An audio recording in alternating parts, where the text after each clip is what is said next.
আসলাম dragon খেতে, but বাগানটাতে কিন্তু dragon নাই। জাস্ট ড্রাগনের ফুলগুলো দেখো কি সুন্দর ফুটে আছে। ওয়াও, ড্রাগনের ফুলটা কিন্তু সেই। হ্যালো এভরিওয়ান, স্বাগতম জানাচ্ছি ডিটেল লাইফে নতুন আরেকটি ভিডিওতে। আমি আছি এখন আমাদের গ্রামের ভিতরে, আর এখন আমি মাঠের উদ্দেশ্যে রওনা করছি। সো এখন আমি মাঠের সাইডে যাচ্ছি। মাঠে যাবার পথে দেখতে পাই আমাদের গ্রামের বিদ্যুৎ লাইনের পুরাতন খুঁটিগুলো চেঞ্জ করে নতুন খুঁটি লাগাচ্ছে।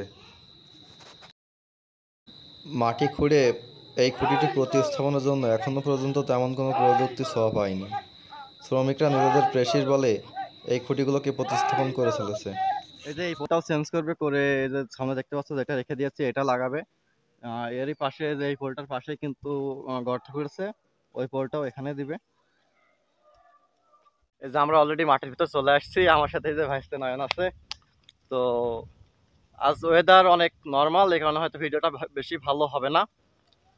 তো দেখতে পাচ্ছ জাস্ট মেঘটা দেখুন কি পরিমাণে মেঘ করেছে, আর বাতাস হচ্ছে কি পরিমাণে।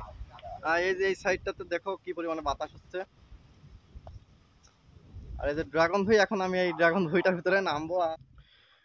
আমি কিন্তু এখন আমাদের মেম্বার কাকার ড্রাগন ভুঁইতে চলে এসেছি, আর ড্রাগন ভুঁইটা দেখো কি সুন্দর। বাট অনেকদিন পানি বেঁধে থাকার কারণে ভুঁইটা একটু নোংরাও হয়ে গেছে। এই যে ড্রাগন ধরে আছে, এগুলো এখনো বড় হবে, একটু পাকবে। আর জাস্ট ড্রাগনের ফুলগুলো দেখো কি সুন্দর ফুটে আছে। ওয়াও, ড্রাগনের ফুলটা কিন্তু সেই। এই যে এখানে একটা ফুটে আছে ড্রাগনের ফুল, নতুন করে আবার ফুল এসেছে। আমরা আজ আসলাম ড্রাগন খেতে, বাট বাগানটাতে কিন্তু ড্রাগন নাই।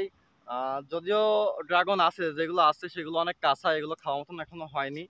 আহ, সম্পূর্ণ ড্রাগন বাগানটি ঘুরে দেখা এবং আমাদের ভিডিওর কাজ মাঝ পর্যায়ে আসলেই ঘনিয়ে আসা কালো মেঘ থেকেই বৃষ্টি শুরু হয়। যদিও আজকে ড্রাগন ভুঁইটার ভিডিও করতে আসছিলাম, বাট ওয়েদারটা এতটাই খারাপ যে আজকে ভিডিওটা করা হচ্ছে না, কারণ আকাশে প্রচন্ড মেঘ এবং অলরেডি বৃষ্টিও শুরু হয়ে গেছে। সো আজকের ভিডিওটা এই পর্যন্তই স্টপ করে দিচ্ছি। নেক্সট ভিডিওতে দেখা হবে ইনশাল্লাহ।